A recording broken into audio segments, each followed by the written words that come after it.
बात डोडा की करेंगे। डोडा के देसा इलाके की गे पंचायत में जल जीवन मिशन के तहत पाइपें बिछाए जाने के बावजूद लोगों को पानी की सप्लाई नहीं हो रही है। खास बात यह है कि इन पाइपों को जमीन के अंदर बिछाने के बजाय जमीन के ऊपर ही बिछाकर नींबू की जमकर धज्जियां उड़ाई गई हैं। इन पाइपों में पानी न आने के कारण लोग प्राकृतिक जल स्रोतों से पानी भरने और रोजमर्रा के अन्य काम करने को मजबूर हो रहे हैं। जल जीवन मिशन का मकसद हर घर नल से जल पहुंचाना था, लेकिन गेई पंचायत में सरकार का यह मकसद पूरा नहीं हो पाया है। देखिए, जल जीवन मिशन सरकार का यह मिशन कि हर घर तक नल पहुंचाया जाएगा, हर घर तक जल पहुंचाया जाएगा, लेकिन अभी भी कुछ ऐसे इलाके हैं जहां पर बदकिस्मती से उन तक पानी जो है वो नहीं पहुंच पा रहा है। ये एक बहुत बड़ी बदकिस्मती है कि जल, हमने बचपन से पढ़ा है अपनी किताबों में भी कि जल ही हमारा जीवन है, जल ही हमारा कल है, जल ही बुनियादी सबसे बड़ी जरूरत है जीने के लिए, जीवन के लिए। लेकिन उसके बाद भी प्रशासन जो है या संबंधित विभाग जो है वो इस ओर गंभीर नजर नहीं आ रहे हैं, जिसका सीधा खामियाजा हम लोगों को भुगतना पड़ता है। पाइपें तो बिछाई गई हैं, लेकिन उन पाइपों के अंदर पानी बिल्कुल नजर नहीं आ रहा है। विकास मन्हास हमारे संवाददाता इस वक्त जुड़े हुए हैं। विकास, जानकारी क्या मिल रही है, क्योंकि जल को लेकर बात हो रही है, पाइपें बिछ गई हैं लेकिन उन पाइपों के अंदर पानी नहीं आ रहा है। क्या वजह है कि वहां पर पानी नहीं पहुंच पा रहा है? पाइपों को बिछाने के बाद भी जो सरकार का मिशन है उस पर ग्रीन सिग्नल नहीं मिल रहा है।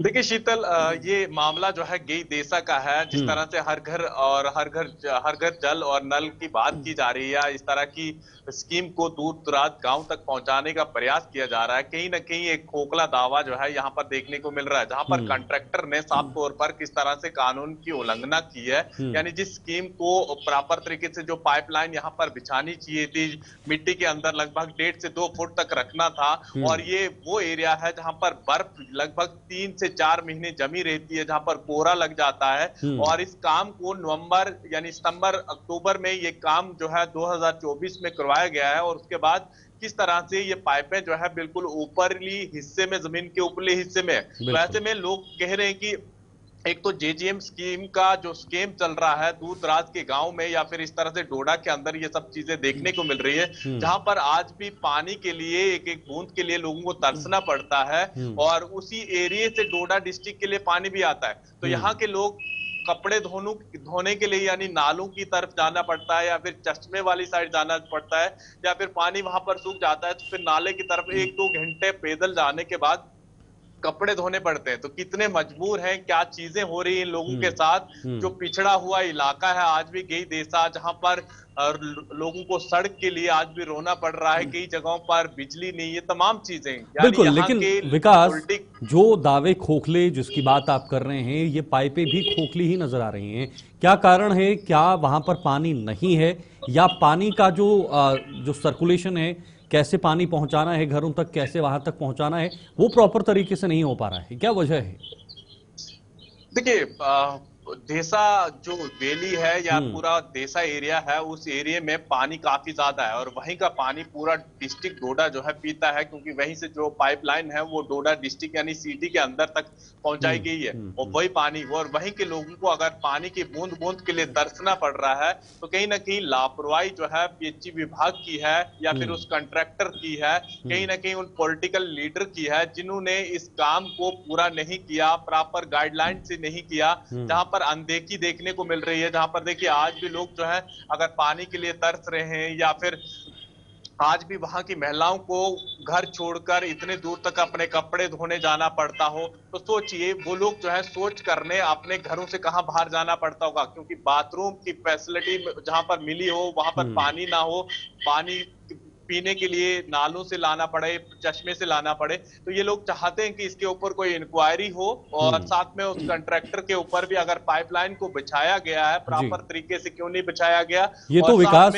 इसे तो दोहरी लापरवाही कहा जा सकता है ना। एक तो पाइपें आपने बिछा ली हैं लेकिन वो जमीन के अंदर नहीं है, दूसरा आपने पाइपें बिछा ली है लेकिन उनमें पानी ही नजर नहीं आ रहा है। ये तो दोहरी लापरवाही है।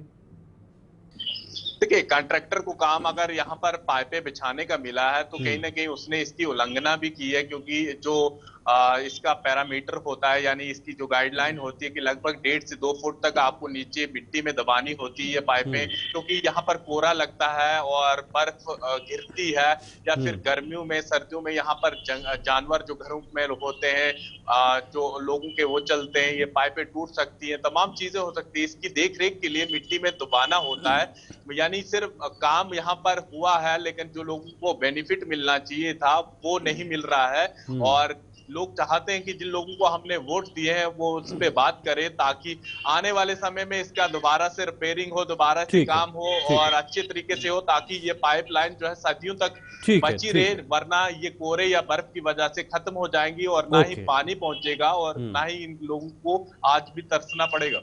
ठीक है, बहुत बहुत शुक्रिया विकास ये जानकारी देने के लिए। बहुत ये बड़ी बात है कि वहाँ पर पाइप तो बिछाई गई है, पानी नहीं है, और जो कॉन्ट्रैक्टर्स होते हैं जिन पैरामीटर्स के साथ उन्हें काम करना होता है, जिस तरीके से उन्हें काम करना होता है, उसके साथ काम नहीं होता, फिर जिसका खामियाजा आम लोगों को ही भुगतना पड़ता है और आम लोग अपने बर्तनों को लेकर पानी के लिए उन्हें प्रदर्शन करना पड़ता है।